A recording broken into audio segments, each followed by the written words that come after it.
लोकसभा किशनगंज में 3 सीट कांग्रेस को मिली थी विधानसभा के लिए। अमोर बैसा का एक सीट था। हम लोकसभा किशनगंज की बात कर रहे हैं, डिस्ट्रिक्ट की बात नहीं कर रहे हैं। बहादुरगंज विधानसभा में कांग्रेस की जीत हुई थी और किशनगंज विधानसभा में कांग्रेस की जीत हुई थी। और ये मैं आपको दावे के साथ कहता हूँ कि इन तीनों सीट में यकीनन फिर कांग्रेस की जीत होगी।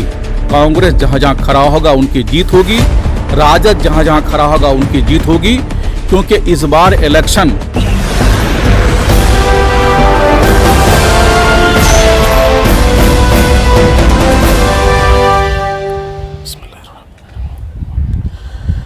अस्सलामुअलैकुम, नमस्कार, आदाब। मैं हूं निहाल अख्तर पयामी और आप देखना शुरू कर चुके हैं आपका फेवरेट चैनल गांव मोहल्ला। दोस्तों, जैसा कि आपको मालूम है, बिहार विधानसभा चुनाव सर पर है और लगातार आपकी ये जिज्ञासा रहती है, आपकी ये ख्वाहिश रहती है कि आपको जो है टाइम टू टाइम बिहार के चुनाव को लेकर के सारे अपडेट्स मिलते रहें। अक्सर आप एमआईएम के बारे में जानते हैं, लेकिन सिर्फ एमआईएम के बारे में जानना काफ़ी नहीं है। हम चाहते हैं कि आप राजद के बारे में जानिए और आप कांग्रेस के बारे में जानिए। हमारे साथ इस वक्त कांग्रेस के कद्दावर नेता मौजूद हैं। न सिर्फ वो नेता हैं बल्कि सामाजिक क्षेत्र में भी उनकी काफ़ी कारकर्दगी रही है, योगदान रहा है। जी हाँ, हम बात कर रहे हैं जनाब इंजीनियर असलम मलिक साहब की। तो वो हमारे साथ मौजूद हैं। आइए सीधे आपको उनसे रूबरू कराते हैं और उनसे जानने की कोशिश करते हैं कि बिहार विधानसभा चुनाव को लेकर के महागठबंधन, गठबंधन या कांग्रेस की गतिविधि क्या रहेगी, क्या तैयारियां हैं, उस पर हम उनसे चर्चा करते हैं। सर, बहुत बहुत शुक्रगुजार हैं, स्वागत है आपका कि आपने हमारे चैनल के लिए वक्त निकाला है। बहुत बहुत शुक्रिया निहाल अख्तर पयामी साहब। और मुझे इस बात की खुशी है कि माशाल्लाह आपका चैनल मोहल्ला गाँव बहुत ही कम दिनों में जो शोहरत पाई है और जो पॉपुलैरिटी आपने बनाया है इस समाज में, ख़ास करके सीमांचल में, किशनगंज में, वो काबिल कबूल है और काबिल तहसीन है।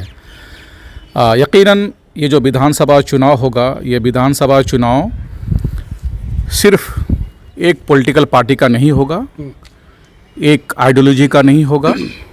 और जैसा कि आप जानते हैं कि वो आइडियोलॉजी जो हिंदुस्तान की गंगा जमनी तहज़ीब को बचा सके, जो हिंदुस्तान के आइन को बचा सके, जो हिंदुस्तान के पार्लियामेंट को, हिंदुस्तान के डेमोक्रेसी को बचा सके, मुझे लगता है उस आइडियोलॉजी की जीत होगी। और कांग्रेस आरजेडी जो गठबंधन अभी है, इसके साथ चाहे वो माझी की पार्टी हो, कुशवाहा जी की पार्टी हो या और छोटे छोटे पार्टियां, जब वक्त आएगा तो यकीनन कांग्रेस आरजेडी के लोग बैठ के तय करेंगे कि इस महागठबंधन में, इस गठबंधन में कौन कौन पार्टनर्स होंगे। लेकिन मांझी साहब की तरफ से बार बार ये मैसेज आ रहा है कि साहब वो कहीं ना कहीं तेजस्वी यादव की जो नेतृत्व है उसको एक्सेप्ट नहीं करना चाह रहे हैं। देखिए, ये बात आप समझिए कि एक परिवार और एक फैमिली में जब किसी चीज़ की बात होती है और जब ये बातें सीट शेयरिंग से पहले होती है, क्योंकि हर आदमी ये चाहता है, हर पॉलिटिकल पार्टी का लीडर ये चाहता है, मुखिया ये चाहता है कि उनको ज़्यादा तरजीह मिले, उनको ज़्यादा सीट मिले। तो जो भी ये सब चीज़ें चल रही है, जो हम लोग मीडिया में देख रहे हैं, ये यकीनन एक दिन ख़त्म हो जाएगा। माझी जी हो, कुशवाहा जी हो, उनको ये तय करना पड़ेगा कि वो किन के साथ जाना चाहते हैं। अगर उनका विचारधारा सेकुलरिज्म पे मुनहसर है, उनका विचारधारा ये है कि हिंदुस्तान में वो पॉलिटिकल पार्टियाँ जो कॉन्स्टिट्यूशन को बचाना चाहती है, उनके साथ जाना चाहते हैं, उन विचारधारा को वो मानना चाहते हैं, तो यकीनन ये छोटी बातें आपस में बैठ करके कोऑर्डिनेशन कमेटी जब बनेगी तो ये तय हो जाएगा कि किन को कितना सीट मिलेगा, किस तरह बात होगी। पिछले कुछ दिनों में अगर हम देखें चीज़ों को, तो जिस तरह से पहले कांग्रेस के लोगों के बारे में कहा जाता था कि साहब वो जो है बिक जाते हैं, अब पिछले दिनों अगर देखा जाए तो राजद के कई लोग जो है साहब वो चले गए बीजेपी की तरफ। तो कहीं ना कहीं ये बातें आ रही है खुल करके कि ये जो है राजद भी कहीं ना कहीं जो है कमज़ोर दिखती नज़र आ रही है। देखिए, सवाल ये है कि तेजस्वी यादव जी के अंदर जो क्षमता है, जो क़ुव्वत है और वो यंग लीडर है, युवा लीडर है, तो उनकी जो सोच है वो लालू प्रसाद यादव जी की जो विरासत है, उनकी जो आइडियोलॉजी है, उनको आगे बढ़ाना चाहते हैं। अब आप ये देखिए कि हमारे कितने एमएलए राजद से टूट गए। एमएलसी का कोई विधानसभा में कोई उनकी पोजीशन नहीं होती है, ना वो सरकार बना सकते हैं, ना वो सरकार गिरा सकते हैं। मैं आपका सवाल समझ रहा हूँ। आपने कहा 6 एमएलसी अभी चले गए जेडीयू में, वो एमएलसी गए, वो आज यहाँ भी एमएलसी होते हैं, वहाँ भी एमएलसी है। लेकिन विधानसभा के जो मेंबर होते हैं, एमएलए जिसको हम कहते हैं, अगर वो टूट करके चले जाते तो हम ये मानने को तैयार होते कि यकीनन कुछ ना कुछ कमी रही होगी राजद में जो छोड़ के जा रहे हैं। लेकिन राजद पार्टी का मैं कोई प्रवक्ता नहीं हूँ। एमएलसी को हल्के में इसलिए नहीं ले सकते हैं क्योंकि एक एमएलसी जब चुनाव के दौरान आप उसी पार्टी की मुखालिफत में जब प्रचार प्रसार करेंगे तो जाहिर है सीधा असर पड़ेगा पब्लिक पर। देखिए, ये सब चीज़ें तो ठीक नहीं है।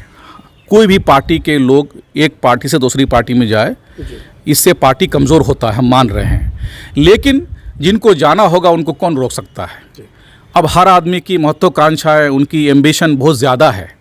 एक एमएलसी, एक एमएलए अगर उनकी महत्वाकांक्षा बहुत ज़्यादा हो और वो पूरी नहीं हो तो मुझे नहीं लगता है कि वो उस पार्टी में टिक पाएगा। अच्छा, अभी हाल ही में तेजस्वी यादव ने एक स्टेटमेंट दिया कि हो सकता है कि 15 साल के राजद के कार्यकाल में गलतियां हुई होंगी, कोताहियां हुई होंगी, उस वक्त हम छोटे थे, जो गलतियां हुई उन्हें हमें माफ़ कर देना चाहिए। इन्हें अवाम को कहा है कि भाई आप माफ़ कर दीजिए। तो कहीं ना कहीं राजद को ये एहसास होने लगा है कि गलतियां हुई है, अगर हम उसकी माफ़ी तलाफ़ी नहीं करते हैं तो फिर से नीतीश को जो है साहब गद्दी हम मिल जाएगी। देखिए, मैं निहाल भाई सबसे पहले आपको बताना चाहता हूँ, माफ़ी कौन मांगता है, क्षमा कौन मांगता है। हमेशा बड़ा आदमी, जो आदमी समाज के लिए अपने आप को समर्पित करता है, जो समाज के लिए सोचता है, वही माफ़ी मांगता है। तेजस्वी यादव जी उस वक्त बहुत छोटे रहे होंगे, लेकिन उन्होंने कितनी बढ़िया बात कही कि उस वक्त अगर हमारे लालू जी के काल में या राबड़ी जी के टेनोर में कोई गलती अगर हो गई हो जाने अनजाने में, तो उसके लिए वो पब्लिक से क्षमा मांगे। पब्लिक, जनता जनार्दन होता है और जनता से, पब्लिक से, अवाम से माफ़ी मांगना ये बहुत बड़ी बात है, बड़ी दिल की बात है। कम से कम उन्होंने तो रियलाइज़ किया, आज युवा नेता राजद का, उसने तो महसूस किया और वो माफ़ी जनता से मांगा। वो लोग जो हमेशा फासिस्ट ताकतों के साथ रहते हैं, फासिस्ट ताकत को हमेशा सपोर्ट करते हैं और उसी विचारधारा को प्रमोट करके गद्दी में बैठते हैं, क्या वो लोग कभी जनता से, अवाम से क्षमा मांगे हैं?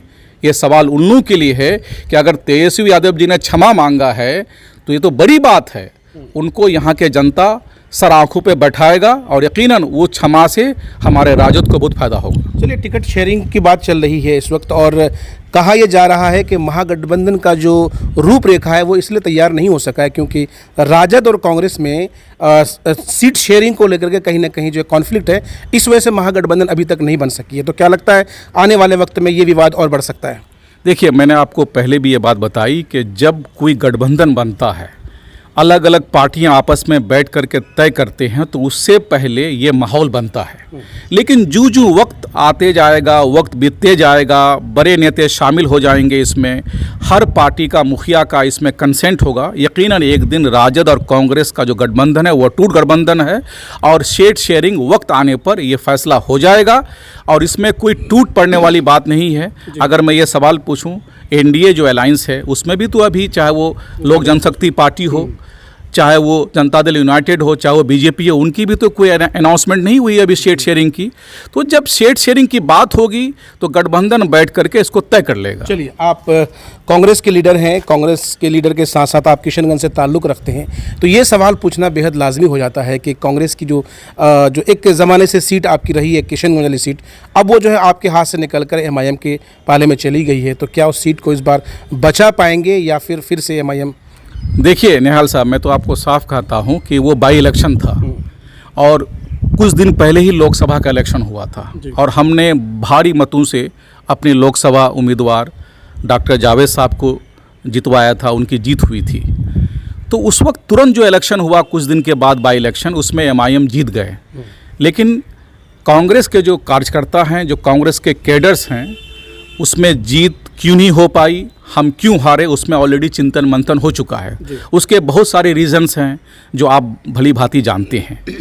इस बार जो चुनाव होगा 2020 में अक्टूबर या नवंबर में, आप ये देखिएगा कि लोकसभा किशनगंज में 3 सीट कांग्रेस को मिली थी विधानसभा के लिए। अमोर बैसा का एक सीट था, हम लोकसभा किशनगंज की बात कर रहे हैं, डिस्ट्रिक्ट की बात नहीं कर रहे हैं। बहादुरगंज विधानसभा में कांग्रेस की जीत हुई थी और किशनगंज विधानसभा में कांग्रेस की जीत हुई थी। और ये मैं आपको दावे के साथ कहता हूँ कि इन तीनों सीट में यकीनन फिर कांग्रेस की जीत होगी। कांग्रेस जहाँ जहाँ खड़ा होगा उनकी जीत होगी, राजद जहाँ जहाँ खड़ा होगा उनकी जीत होगी, क्योंकि इस बार इलेक्शन सिर्फ डेवलपमेंट पर, सिर्फ कोरोना वायरस पर नहीं होगा। वर्चुअल रैली के नाम पे जो हजारों खरबों रुपया खर्च किया जाएगा उस पर नहीं होगा। सीमांचल में अगर जो इलेक्शन का मुद्दा बनेगा उसमें मोदी जी की, नीतीश जी की तमाम 15 साल 10 साल का जो शासन हुआ है इन लोगों का, इस पे बात होगी, चर्चा होगी और हम लोग जनता तक, जनता के घरों तक, डोर डोर तक, पंचायत तक, गांव तक पहुंच करके इन विफलताओं को जनता के सामने में रखेंगे और गठबंधन का जो भी उम्मीदवार होगा उनकी जीत पक्की करेंगे। लेकिन असलम साहब, आपको नहीं लगता है कि जिस तरह से और राज्यों में जो आपके विधायक हैं जीतने के बाद चले जाते हैं बीजेपी में, अब वो अपने स्वार्थ के लिए जाते होंगे, इसका असर सीधा सीधा इस इलेक्शन में पड़ने वाला है? आपके जो विरोधी हैं कहीं ना कहीं अवाम को ये समझाने की कोशिश करेंगे कि सेकुलरिज्म के नाम पे आप जिनको वोट दे रहे हैं वो तो चला जाएगा फिर बीजेपी के पास। देखिए, बिहार में अभी तक बीजेपी की सरकार नहीं बनी है। उसकी वजह यह है कि बिहार के जनता पॉलिटिकली बहुत सेंसिबल हैं, पॉलिटिकली बहुत अवेयर हैं। अभी तक बिहार के इतिहास में बीजेपी की सरकार नहीं बनी है। बीजेपी सरकार का पार्टनर रहा है और जूनियर पार्टनर रहा है। और कुछ भी कह दिया जाए, जो गठबंधन है कांग्रेस और राजद का, उन कैंडिडेट्स में आप ये बताइए कि बिहार में कौन राजद के लोग, कौन कांग्रेस के लोग बीजेपी उनको खरीद लिया है? विधायक नहीं गए, एमएलसी तो गए ना सर। एमएलसी तो अपने, मैंने कहा ना, एमएलसी कोई तय नहीं करता है सरकार। आप ये बात सही कह रहे हैं, आपकी बात से मैं सहमत हूं कि एक परसेप्शन अवाम में बनता है, एक जनता में मैसेज जाता है कि आपके 6 एमएलसी पार्टी छोड़ के चले गए, लेकिन उस एमएलसी के जाने से और नहीं जाने से न विधानसभा में, न सरकार में, और जिस पार्टी से वो एमएलसी गए उन पर कोई असर नहीं पड़ता है। चलिए, एक और अहम सवाल है। पिछले कुछ दिनों से एमआईएम का जो वर्चस्व बढ़ रहा है बिहार के अंदर, क्या आपको नहीं लगता है कि एमआईएम जैसी पार्टियों को भी कांग्रेस को चाहिए कि गठबंधन का हिस्सा बनाए, उसको साथ में रखे, इससे बेहतर होगा? सर, कौन सी पार्टी गठबंधन के साथ होगी और कौन सी पार्टी नहीं होगी, इसका फैसला तो हम नहीं कर पाएंगे। लेकिन कोई भी पार्टी गठबंधन में अगर आनी चाहती है तो उसका एक विचारधारा होता है।